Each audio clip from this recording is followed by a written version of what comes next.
I don't want no oil, a spoil in my shoreline. I like fish much better than crud. I like birds and things, creeping and crawling. Won't trade no more oil for blood. The sun done give us all we need to make this country run. But that black demon oil's got us fussing and fighting, and I do believe it's time we was done. I don't want them nukes run by them kooks who think radioactivity is fun. No more three-headed frogs or kids with leukemia. Nuclear power ain't fit for a dog. The sun done give us all we need to make this country run. But that nuclear power's got us fussing and fighting, and I do believe it's time we was done. No nukes! Good morning, Toledo, and good afternoon, Columbus, and hello to those of you calling on the internet. My name is Joe DeMare, and I am here with my incredible co-host, Rebecca Wood. Yes, and Rebecca Wood and I together will be crafting an unbelievable hour of radio called For a Green Future. For a Green Future is a show where we talk about ecology and the environment. And we talk about it in the ways that it affects you, your wealth, your health, your happiness, the wealth and health and happiness of your friends and your families and songbirds and the trees around you and the little worms down in the soil and all the insects that really all terrestrial life depends on, and so forth, because all of us are wrapped up together in this wonderful package called Planet Earth. And we got a great show lined up for you today, and hopefully you will join us at some point during the show, since it's a live call-in show at 877-909-1007. That's 877-909-1007. We're just going to chat for another 10 minutes or so, and then we have a guest calling in, a returning guest, Sandy Bihn from Waterkeepers. Is going to be talking about something you might want to do this afternoon, something that's coming up. And then we'll hear from our fantastic advertisers and patrons. Then Rebecca will be talking about a topical, timely subject. What will you be discussing today, Rebecca? Cottonwood trees. Cottonwood trees, yes, because we're awash in cottonwood fluff right now, so it's very topical. Then we're going to have some ecological news. A lot of interesting ecological stories have happened this past week. And that's it. That's our show. Except, of course, for the part that you might contribute if you call in at 877-909-1007, or you can text at 419-973-5841. And you can do that texting literally anytime. That number, you don't have to just do that during the show. If you had any comments or any suggestions for the program, you could text 419-973-5841 at any time. And last week we had we had 3 people text in, which is great. And so maybe we could break that record this time. Okay, well, so just a little something I wanted to mention this week. You might remember a couple weeks ago I mentioned how Australia had a wonderful election, and climate change was like front and center, that one of the biggest issues in that election. And so they kicked out their old prime minister, who was all into coal power. I think he had T-shirts that said coal power on them. And they replaced him with a fella named Anthony Albanese. And Anthony Albanese has promised to do something about global warming, us to basically stop financing projects that cause global warming, to slow down the country's coal industry, and so forth. And literally the first couple days after he was elected, he had scheduled a meeting with what's called the Quad, which is United States, Japan, and India. and Australia. They're all called together. They're called the Quad for some reason. And I said, do you remember what I said, Rebecca? Not off the top of my head, no. I was saying You were generally in favor of them getting rid of the people who caused the climate change, though, right? Right, that was good. But I said that I was afraid that what would happen in that meeting with the Quad was that the other three heads of state, which They were going to sell them a line of bull and they were going to buy it. Yes. Essentially. A line of bull regarding nuclear power. Right. Because Australia is one of the largest countries. It's an entire subcontinent that has never used nuclear power. They've never had a nuclear reactor. And so all these people who just claim that you've got to have nuclear energy in order to have a stable grid, et cetera, they're all wrong. They have uranium mines in Australia too, right? Because Midnight Oil did that song "Blue Sky Mine." Yeah. If I work all day in the blue sky mine, there'll be there'll be money in my pocket tonight. Yeah, they are. In fact, didn't their lead singer at one point in the '80s ran for prime minister, I believe. Nice. On an environmentalist platform. Yeah, and exactly. They don't have nuclear power plants themselves, but they are one of the biggest exporters of nuclear fuel, as you say. He wants to give large amounts of land back to the Aboriginals too. Right. So Modi, who is the Prime Minister of India, is what I call a nuclear zombie. He's totally committed to creating tons more nuclear plants. Japan's Prime Minister. I like the visual image that creates. Yeah. It's colorful. Yeah. Japan's Prime Minister is rabidly pro-nuke. I mean, he wants to restart all the closed nuclear power plants. And even though Japan proved, once again, that a country can get by without nuclear power, because for almost 2 years after Fukushima, they had shut down all their nuclear plants. And, so for 2 years, the entire country was non-nuclear. But they've started to open up several of those plants now. But the Japanese Prime Minister wants to do that despite overwhelming public opinion against it.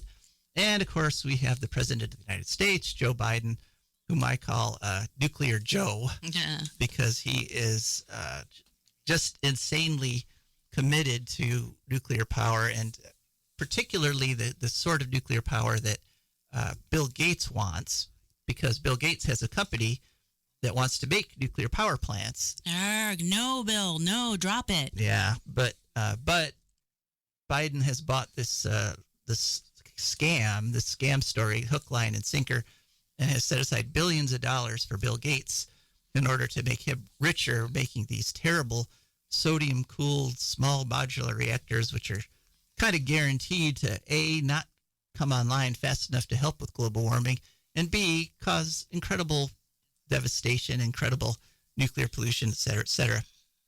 So anyway, that was leading up to the idea that I was right.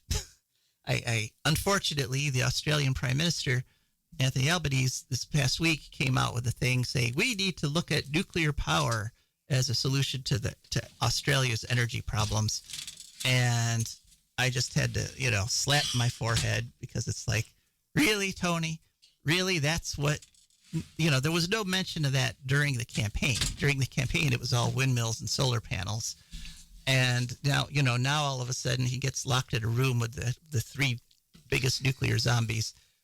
Actually, the fourth biggest is Putin, since Russia actually supplies more nuclear fuel than Australia and is more committed to nukes than any of the other countries. But he's just absolutely the Lord High Emperor of bad ideas. You expect that from Putin. Right. And so... Very obviously so, not, thinly disguised as anything.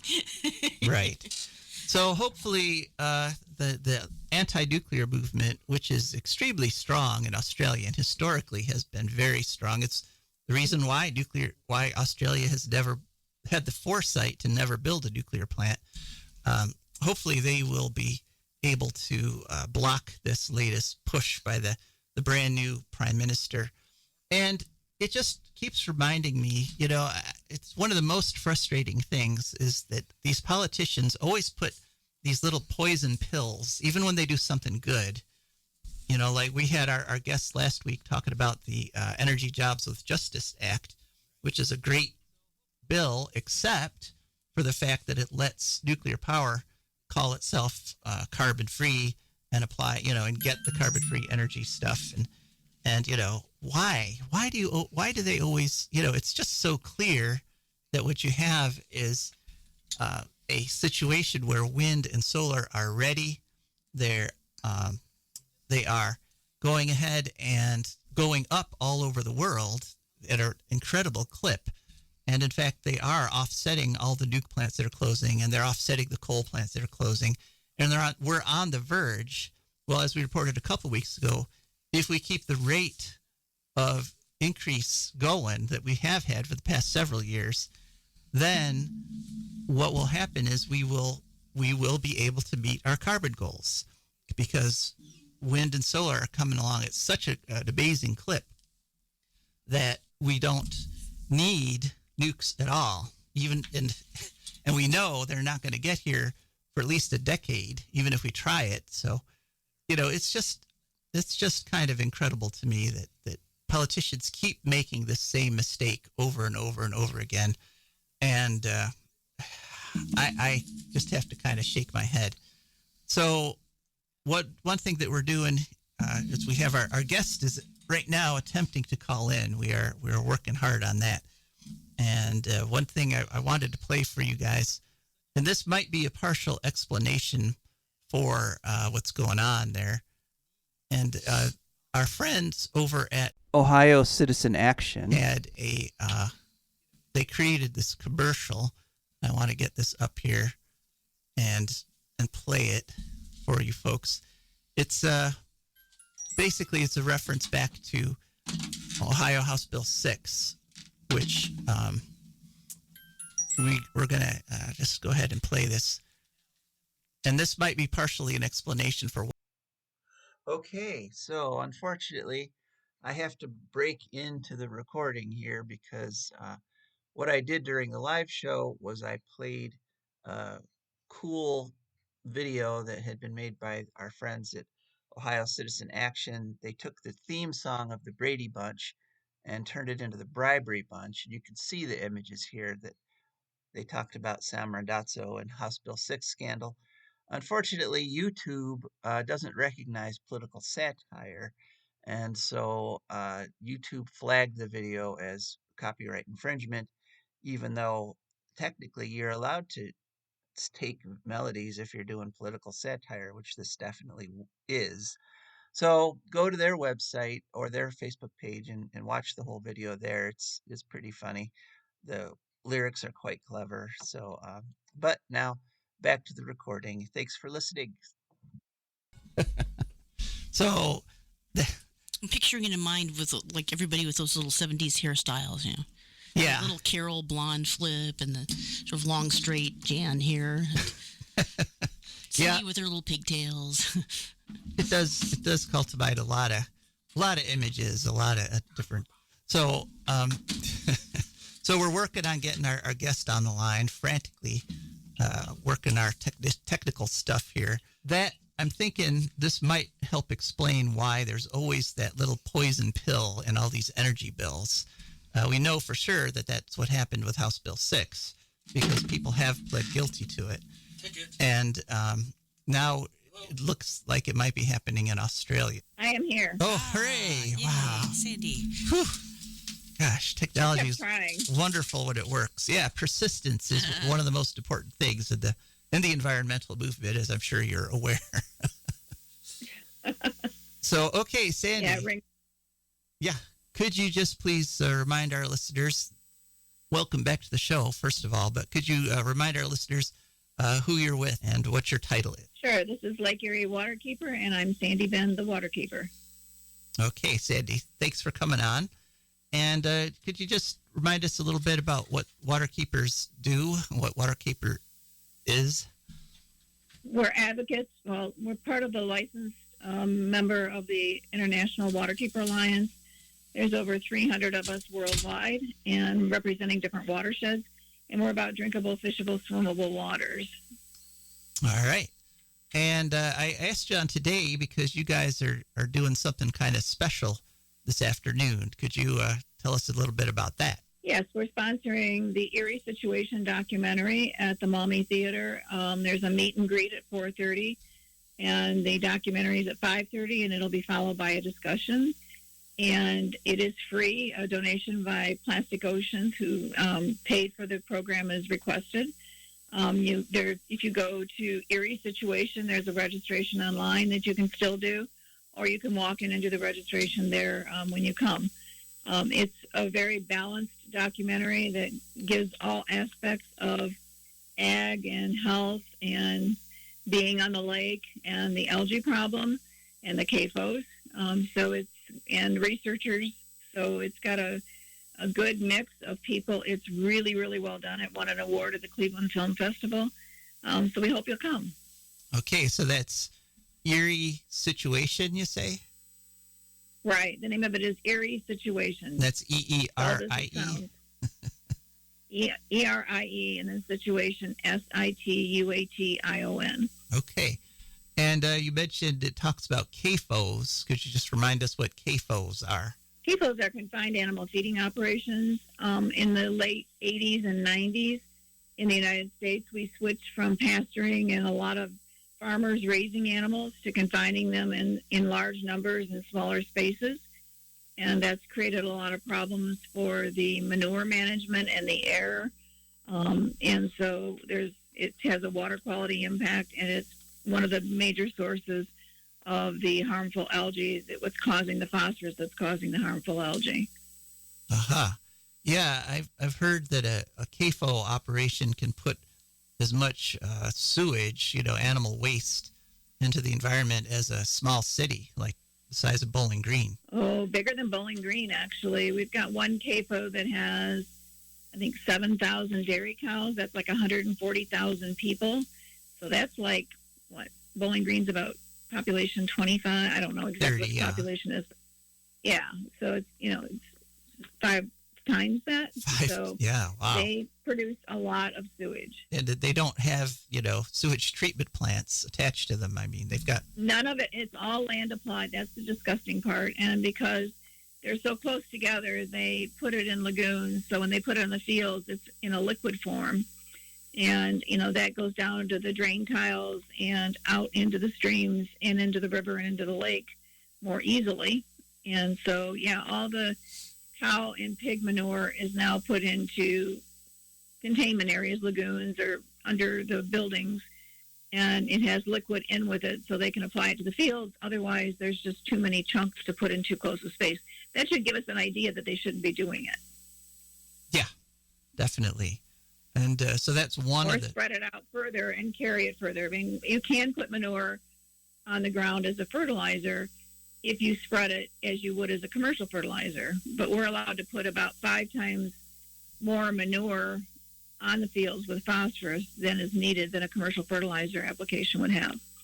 Uh-huh. And I suppose it could also be composted. That I could... think composting is more difficult, yeah. I think eventually they're going to have to treat it in some form or it's not economical to truck it very far from within a couple miles of the facility. So the money, the cost of it becomes prohibitive. But it is a waste, and I think we need to think of it as a waste, and it needs to be managed differently than the waste of the animals when they were pastured and spread throughout the landscape.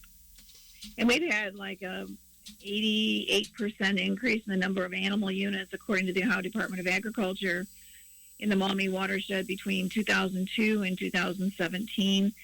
Today, right now we're having 16,000. They just keep adding more and more and more to the watershed while they're paying to reduce it. They're encouraging it to be added. It doesn't make any sense. Yeah, and that really kind of talks about our addiction to meat in this culture. We need to reduce... Yeah, and I don't know that we're going to conquer... a lot of people would like people to switch to, non-meat products. I respect that, and that's fine. But at this point in time, and it's not us. I mean, I think about a 30% or even more of the hogs that are raised in this country are exported, and the primary country they're exported to is China. And when you think about the fact that it's cheaper to raise a hog in the U.S. than China, it raises a huge flag as to why is that. And the answer ends up being that in China, you have to treat the manure for E. coli, and they limit the number of animals in a watershed. In the U.S., there is no limit to the number of animals in a watershed. We have zero treatment here. And, of course, the other factor that makes it cheaper here is the grain that feeds the animals is cheaper in the U.S. than Canada as well. China as well. Wow, you don't usually think of China as having more restrictive environmental laws. So we're now behind China in environmental laws. Great, that's special. Wow. Okay. Well, yeah, it's hard to even think that could be the case. I mean, for me, that's like mind-boggling. And most people look at me like I'm nuts, but I have the documentation. And, of course, China's very closed about what they do or don't share. But why would China care if, they bought the hogs here and ruined our waters here, so that they save money and can make more of a profit? The Chinese government helped to buy Smithfield, the largest pork producer in the United States, back in 2008. Because the economics here are so much better. The economics are better, but the environmental laws are worse. Well, probably because the environmental laws are worse. Well, or this piece of it, obviously, there's a lot of pieces in China that are not. Mm-hmm. We need to say that. Yeah. And the labor laws in China. I mean, but there's a lot of small farms in China that the population there is dependent on, and as their waters become more compromised, those farms become more at risk, and their whole structure of their food chain becomes more at risk. Incredible. And so but all this is just one of the threats that this documentary touches on. Could you tell us some of the other issues that they talk about? They talk about health. There's Ken Sabin is from Point Place, and, he's a fisherman, and he goes out in the water and has had some respiratory issues, and so the University of Toledo doctors meet with him and they talk about that. There's an organic farmer that says we can do it right, and he gives an example of how to do that. There's Jeff Reuter, who talks about, we're not getting anywhere with what we're doing and we need to change. It has Laura Johnson from Heidelberg in it. I mean, it has a meeting in Point Place where they talk about the wetlands issue in Cullen Park. It has a waterkeeper meeting at Toledo Yacht Club. David Ruck, the producer, did it. I mean, it's really well done. I mean, when you see it, it's compelling, and it moves quickly, and the shots and the way it's put together is pretty amazing. Cool. All right. So that's 4:30 today at the Maumee Indoor Theater right there on Conant. Yep, Conant or Reynolds and the trail right in the corner. Okay. Well, so that sounds like a worthwhile thing to do this afternoon if you want to get out of your scheduled housework or yard work there. Just head over to the Maumee Indoor. And the showing Take a break and learn about the lake. Yeah, take a great break and learn about the lake. It's the season to do it, right? It's summer season, and we've got the forecast that we'll have, of course, more algae, and we'll see how much there is and where it's at. But learn about how that is and how it's coming together and kind of what we do or don't know and what needs to be done. Yeah, and the actual showing is free, right? But you're asking for donations. Is that correct? There's a donation to Plastic Oceans, yes. And so the actual film starts at 5:30. The meet and greet is at 4:30. So if you're running a little behind, it's okay. Okay. Well, thanks so much, Sandy, for coming on and being so persistent as to actually get on the air. Is there anything you'd like to add before we have to move on with the show? We have a waterkeeper meeting, if you can't make today's, at Paco's at 7 on this coming Thursday. So come on over. It's a roundtable discussion. And, if you want to learn more or, give your input, we'd love to have you. I can't believe how... I mean, for people who are also interested in the welfare of animals, I can't believe that that's very much fun for the critters, never even getting to step on grass like that with the big feeding operations. That's a whole... Yeah, we wish the people that want better treatment of the animals would join us in the manure issue that's connected more to the water. It's just because we're water people, we focus on the manure component. There are Right. pathogens and antibiotics and growth hormones and all kinds of stuff going on in these animals. You can produce a cow today. I think I read that from 1972 today, that the amount of milk that cow is producing is double what it used to be. So imagine how that happens within their systems. And then also imagine that each cow today produces twice as much manure as they did in the 70s because they're producing twice as much milk. So when you do numbers comparison, there's a lot of, and that's true also, as we know of, chickens grow faster and bigger and quicker, and same with the hogs, right? It's the same throughout the system. So they found techniques and stuff. And what does that mean to our soils and our waters? I don't think anyone knows. Yeah. Well, when I mentioned the addiction to meat at the start, I wasn't suggesting we should all give up meat, but like everything else, there's a balance. We don't need to have meat at every single meal the way a lot of Americans do. And it'd be nice if the animals could have a little bit of fun before they get killed for meat too. Get to look at the sky and things. The whole like you say, the whole pasturing model of raising animals versus these CAFOs, which are just absolutely horrible. Yeah, these companies control those animals in the barns, their health, every aspect of their being.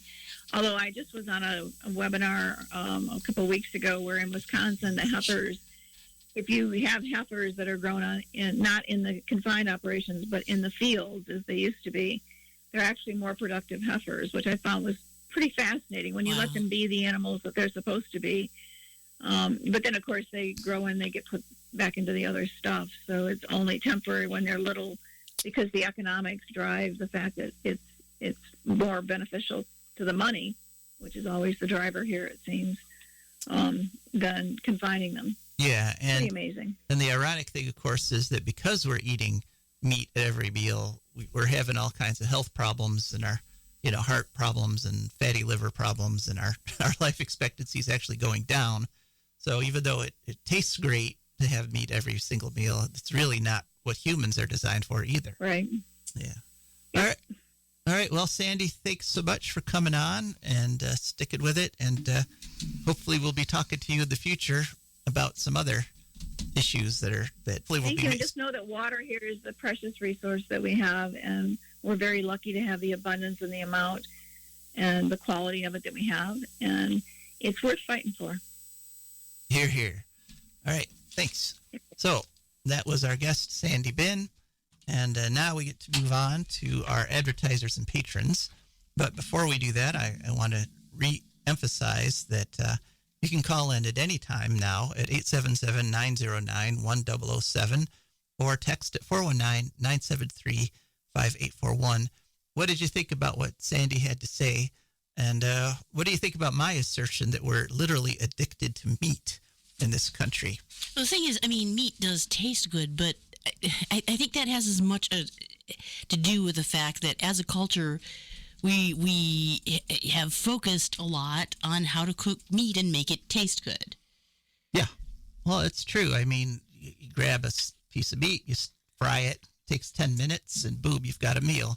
We just don't know how to do anything else. There's other things that can be done, other things that can be made to taste good. And I'd say this is a non-vegetarian, non-vegan. I just don't think that's sort of, it's better tasting than any other food. I don't think that's really true. We're just good at cooking it and not good at cooking other foods. Yeah, it's simple. It's a little too simple.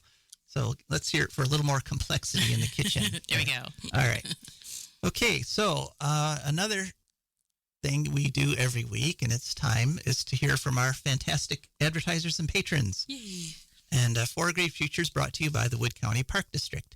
Wood County Park District is a natural resources conservation agency. They protect natural spaces, maintain quality green spaces, provide engaging programming, and they teach people to love and respect nature. They restore wildlife habitats, and they lead outdoor adventures. Wood County Parks protects natural spaces in Wood County for all to enjoy, from 8 a.m. to 30 minutes past sunset every day of the year. And there's several ways to get a hold of them. One is to call them at 419-353-1897. That's 419-353-1897. Another is to go to their website, wcparks.org.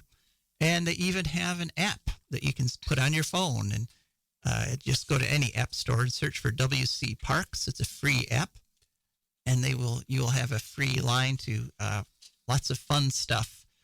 And switching from advertisement to announcement, Wood County Parks, in fact, today, if going to this documentary doesn't appeal to you, at the Carter Historic Farm Park, they are actually having a settlers recipe event where basically they're going to, at that farmhouse, they're going to talk about recipes that the original settlers in the region used and have the food that they grew at the farm to fill in the ingredients to make those recipes.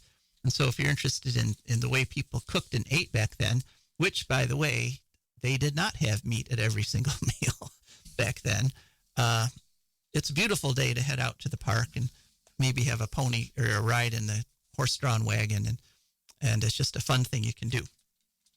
Okay, and I also wanted to say this week that Four Green Futures also brought to you by rags. And rags are wonderful. They're super absorbent, super strong. They come in all your favorite colors because you make them yourself out of your old clothes once they get holes in them and stuff. And I don't believe that rags actually gave you any money, Joe. Well, no, but I save money. See? Oh, I see. So, Okay, so I'm not getting cash. Net, penny saved is a penny earned, because I haven't bought paper towels now for almost a year because I've been using rags. Very good. Won't you join me? For Green Future also is brought to you by our patrons, and patrons are wonderful people, people who have the foresight to understand that if you want something good to keep happening, you have to invest something in it to make it happen. And they went to patreon.com, that's Patreon, searched for Green Future, up popped our really cool Patreon page. They chose a level of membership that matched their budget, and every month a little bit comes out of their account, comes over to us, and that's how we can afford to keep bringing you For a Green Future every week. So massive thanks to our patrons, and please consider becoming one of them. All right, Rebecca, now something that everybody thinks about every year about this time as billowing clouds of fluff, cover their driveways and yards, and that is cottonwood trees. Yep. I have always liked cottonwood trees, maybe because the first time I ever heard about them was in a Farley Mowat book, Owls in the Family. And it's this opening scene where he's going to find one of his owls. I think he gets the one from the cottonwood grove first. He hears there's been a big storm, and he wants to go check and see whether they've fallen out of their nest or something. And he's going to look for the owls, which he finds the main owl. The other one he gets later because some kids are tormenting it in an oil barrel or something, which permanently affects its personality. And it's not a dominant owl. But anyway, he describes all about the cottonwood trees and how it, you have this eerie feeling like you're walking on snow, even though it's warm. And I always thought they sounded good. I do not recall ever seeing any cottonwood trees in Michigan when I lived there, upstate New York, or western Kentucky. And then I think really not that much in Wood County either. I think when I moved up to Toledo, I saw my first cottonwood tree.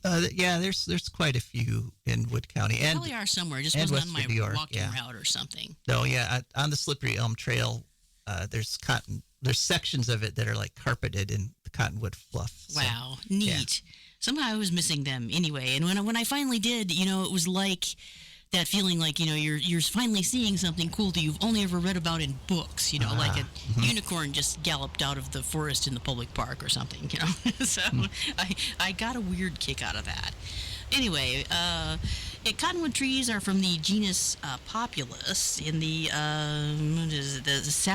family, the willow family, Salicaceae, which it sounds like salicylic acid, which is what aspirin is. Because I think originally it was willow bark. People just boiled willow bark to make willow bark tea to alleviate pain. Right, because it's full of salicylic acid. Yeah.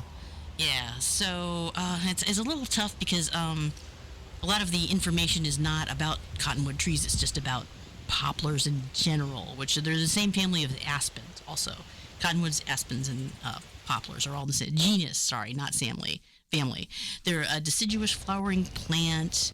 They're mostly in the northern hemisphere.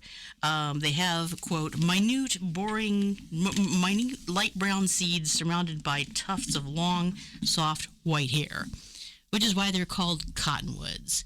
But this is the thing that bothers me about cottonwoods. It always bothers me that you can't actually use the fluff to spin yarn because they're too short. The fibers are too short. You can just tell it's not going to work, which is why nobody ever did it. But yeah, they make these big drifts. They look really cool.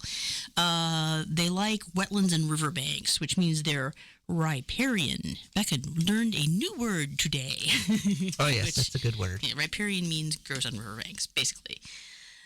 So, yeah, poplar leaves in general have laterally flattened petioles, a petiole being a leaf stem, basically, which make it easier for the breeze to make them sort of twinkle or quake, or, they catch the breeze and move around a lot, which is why you get the word quaking aspen, incidentally. So they look kind of cool when they do that. They're fast-growing, they're good shade trees. Native to North America, although that's the cottonwoods. I think that other kinds of poplars and aspens grow in the northern hemisphere in general, though. The flowers form in long, drooping clusters called catkins, which look kind of unique. And they're still they think it has a certain number of species in the genus, but that tends to expand because it's a genus that tends to naturally hybridize with itself, with other members of the genus, so kind of hard to keep track of that, apparently. Cottonwoods are in the section Aegeros of the popular genus, like the things which are popularly called cottonwoods. There isn't scientific designation cottonwoods. It's just the ones that are fluffier. Right. Yes. Right. Yeah. And within this, some of the two of the biggest ones, I think there may be also like a cottonwood that's outside of this genus completely somewhere, a thing that people call cottonwood that's not related to them. It was a little confusing, but yeah, within this are the eastern and the Fremont cottonwoods are the two most popular ones and widespread ones in North America. Like the eastern is more easy. Fremont is more in the western United States. So one thing I wanted to look into particularly is their relationship to allergies. Because I'm always having people act like, oh, I can see the fluff thing, so that means there's a lot of allergens in the air, and that cottonwood tree is making me sick. Well, okay, some truth to that. Sizable grain. Cottonwoods can cause allergies, but it's the pollen, basically. It's the pollen, and the pollen is released before the actual cottonwood seeds, because obviously, you gotta get pollinated before you make pollinate seeds. the tree, and then the seeds are the result of that, and then they're eventually released. So they're considered moderately allergenic, but by the time you see the fluff, it's not that tree specifically causing your allergies anymore. It may be another kind of tree, or it may be another cottonwood tree around there that hasn't started producing fluff yet, for that matter. Gotcha. So it's not actually, the fluff is not going to make you sneeze itself. Cool. Yeah. All right. Well, thanks. Yeah. I've always been impressed by cottonwoods because they grow so big so quickly. Oh yeah, fast growing. Yep. Yeah, but then they actually, it seems like they don't live as long as other trees. It seems like they've got kind of a short lifespan for a tree, but still really cool tree. So thank you for your. It pays to grow quickly if you're going to have a short lifespan. Yes. Here. All right. On to ecological news. And our first story touches on, we had a text last week asking about this. And in May, the levels of CO2 in the atmosphere passed 450 parts per billion.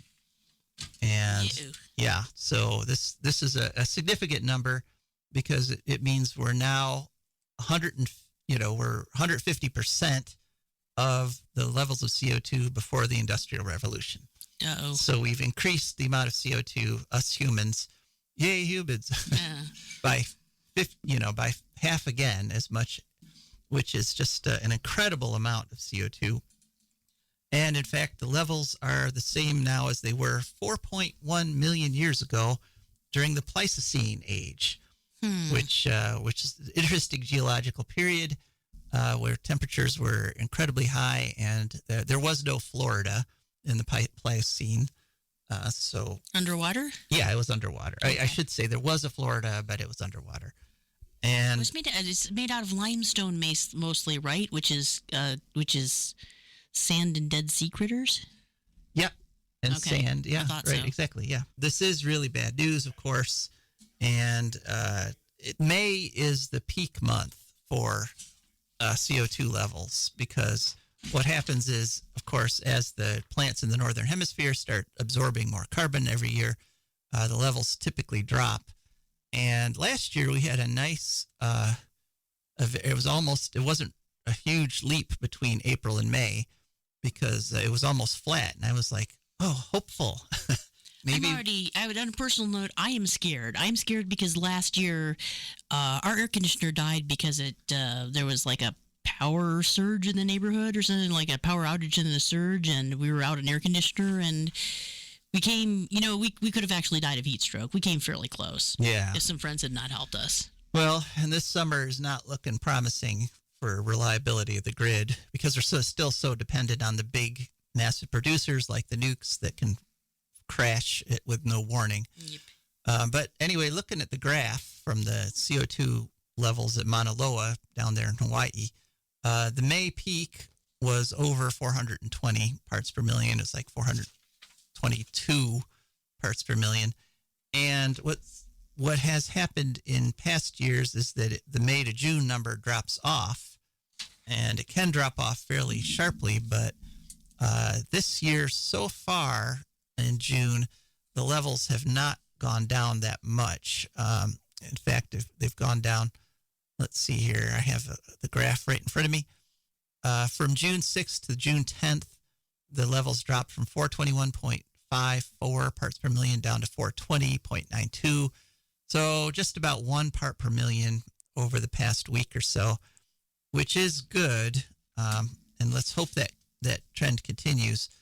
But the thing to remember is that overall, even though there is a drop every summer, the jagged line is still going up, and it's still showing no signs of significantly slowing down. In fact, that's what a lot of the scientists that are collecting this data are saying, is that despite all the effort so far, we're not seeing any of that reflected in the CO2. And I learned a little factoid here that, the problem with having scientific knowledge is you got to keep updating it, because they keep learning new stuff. No fair. But what I was taught years ago is it takes about 200 years for the CO2, once it's put in the air, for it to come out, to get absorbed by plants or rocks and stuff. The latest scientific numbers say that it takes between 300 and 1,000 years. So roughly 600 years. And, one of my arguments against nukes has always been, if you go to nukes, you're trading a 200-year problem for a 200,000-year problem because of the nuclear waste. But now I have to say you're trading a 600-year problem for a 200,000-year problem. Still not really a good deal. Still not a good deal, but we need to be accurate about these things. So there you go. Next story. The Forest Department has said that they are going to, quote unquote, treat, this is part of Biden's Build Back Better, they're going to treat 50 million acres of forest land across the continent. And treating means they're going to thin the trees out, so cut down a whole bunch of trees, and they're going to do some burning, which, that's okay to have controlled burns, but they're basing this on the whole forestry notion that you need to have open canopies and you need to have lots of space between the trees. And this is actually wrong. Yeah, because that's not how natural forests are. That's not how natural forests are. Natural forests like to close the canopy, and then you develop sort of a 3-tiered kind of thing where you've got the big trees up top, and then you got these sort of medium-sized shrubs that do sort of a middle level, and then you've got the little plants down at the bottom. That's what you're supposed to have. So if you open up these forests too much, you actually make them more prone to fire, because now you've got, in between all those trees, you've got shrubs and grasses that catch fire quickly and can spread fires quickly. Yeah. And the thing that concerns me is they're talking about 50 million acres which is larger than Nebraska. Oh my! They're talking about quote unquote treating an incredibly large area, and they're doing it based on some very bad, outdated ideas about forestry. So I'm not happy about that. I'm not looking forward to that. But we'll see what happens. See if they carry through. They're complaining because they haven't got enough money to do that to that much land yet. So maybe they won't get enough. Off to England, where there has been a study, and there's been speculation. There's been conflicting studies about the effects of glyphosate on bees. Well, in The Guardian on June 2nd, there's a story, Glyphosate Weed Killer Damages Wild Bee Colonies, Study Reveals. And what this study did is it finally proved, yes, for bumblebees, it's already shown that it hurts honeybees. But specifically what it does to bumblebees is that bumblebees, it's unusual for an insect, they can actually control their own body temperature. They can control their internal body temperature. And they do that in order to maintain a constant temperature inside the honeybee nest. And that temperature is 82.4 degrees Fahrenheit, which is a nice toasty temperature. And if a bumblebee can't keep their nest at that level, then their larvae don't develop into adult bumblebees. And so what happens is the ones that are exposed to glyphosate, and they did a very controlled study, they literally divided bumblebee nests in half. And on one half, they exposed bees to glyphosate. On the other half, they didn't. And they found that the ones that had been exposed to glyphosate can't do that internal body temperature warming that lets them keep their nests at a warm enough temperature to raise their young. So even though they don't get poisoned even in terms of dying, it still prevents them from reproducing, which is essentially the same thing. Glyphosate is what they're saying to put on hemlock if you find it. Yeah, well, don't. Okay, that makes sense. Find something else. Use vinegar. I mean, usually if you want to kill a specific weed, vinegar works great. All right. So that's much less toxic to the environment. You can also pull them out wearing gloves and heavy, like with your arms covered and stuff, and then I don't know, just leave them in a plastic bag for a while and then bury them. You can't compost them or mulch them. Right. Well, and most of those weeds also are not the harmful, the toxic things you want to get rid of. Vinegar works, and the other thing just would hemlock. You want to get rid of that. The other thing would be if you cut them off and then pour salt on the base. That will also kill most noxious plants. So leave the glyphosate on the shelf, folks. The bumblebees, they haven't paid me to say this, but the bumblebees, please request that you there we go. Stay away from glyphosate. All right, now we're going to stick in England for a little while, and there's an interesting story this past week where there are nuclear veterans in England, like in the United States and some other countries, France, where they deliberately exposed servicemen to atomic bombs. Oh, great. Just to see what would happen back in the Cold War. And the difference between... That'd have been nothing good was basically the answer. Pretty much nothing good, right. All things bad happened, including cancers, including genetic defects that persist, for more than 2 generations. And there was about 20,000 vets that England did this to. And England is unique among the atomic powers in that they have never admitted it. Oh, my. They've never done any kind of recognition of nuclear vets. In the U.S. now, Biden wants to make sure everybody who that happened to gets a medal, which, is nice. It doesn't fix your DNA, but it's something. Yeah, and France and the U.S. have some monetary compensation for vets whose cancers look like... Are you going to split that up if, you end up having children with multiple heads? Who gets the medal? Yeah. I guess you pass it down. But yeah, I don't know. But how can you tell who's the oldest head? It's very confusing. Yeah. Well, cancer, birth defects, and there was one particular vet, his fellow's named John Morris. He's 84 years old now.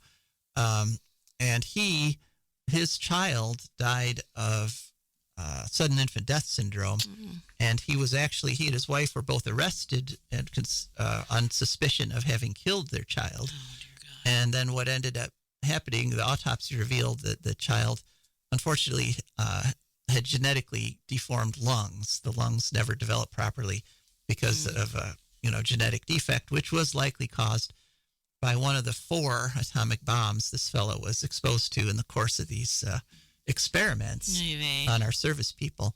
And so there's about 1,500 of these atomic vets left in England, and it's possible England might actually start to recognize them and compensate them. That'd be nice. That'd be nice. And of course, these effects, being exposed to radiation, affects everyone, not just vets. And every time there's a radioactive exposure, so something we all need to avoid. Okay, final story, off to our friends at phy.org. The secret carbon decisions plants are making about our future. That's the title of an article that was published on June 10th. And it turns out that plants, now we all know that plants, of course, do respiration or do a photosynthesis where they take carbon out of the air and they use sunlight and they use all that energy to turn CO2 into sugars that they could then use and so forth. But we often forget that plants also need to burn that sugar, and that's the act of respiration. So they don't just store carbon, they also use carbon and put CO2 out into the atmosphere.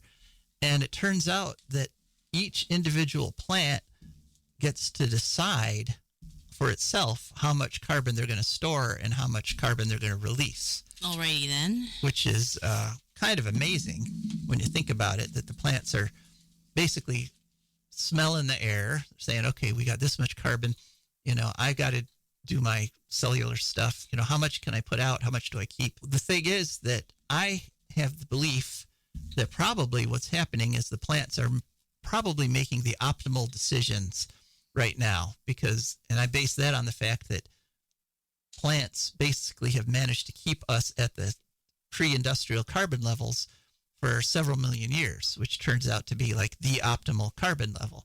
Well, Millar, of course, Henry Harvey Millar of the University of Western Australia, who made this discovery, immediately wants to genetically modify plants to take that decision away. And in order for us to force them to just store more carbon, because obviously that's better, right? Okay, but if they're not wanting to store all the carbon, there's probably a reason for that. Like it's bad for the plant in some way.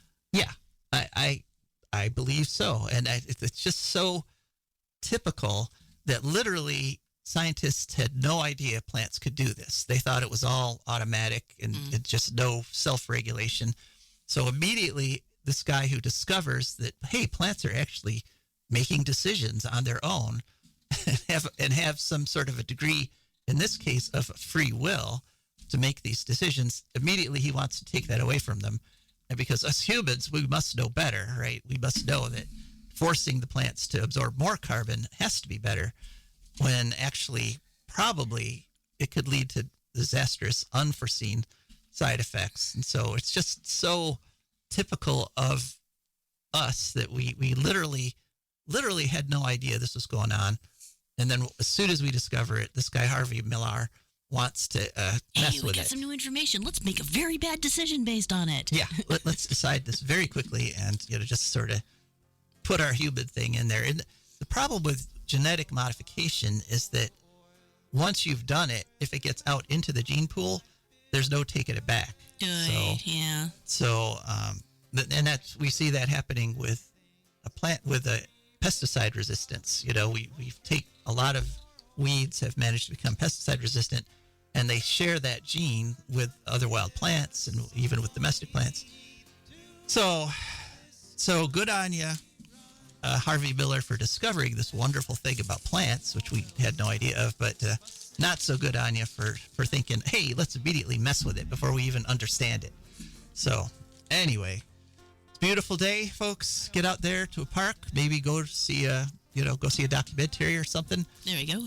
Thanks for listening. We'll be back next week. This is Joe DeMare. And Rebecca Wood. And we are signing off.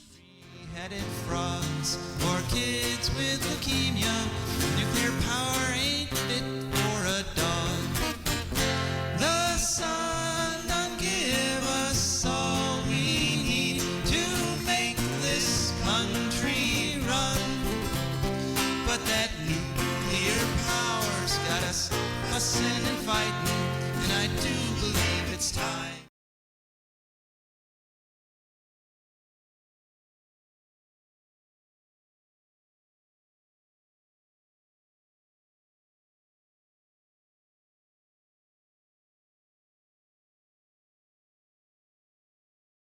Believe it's time we was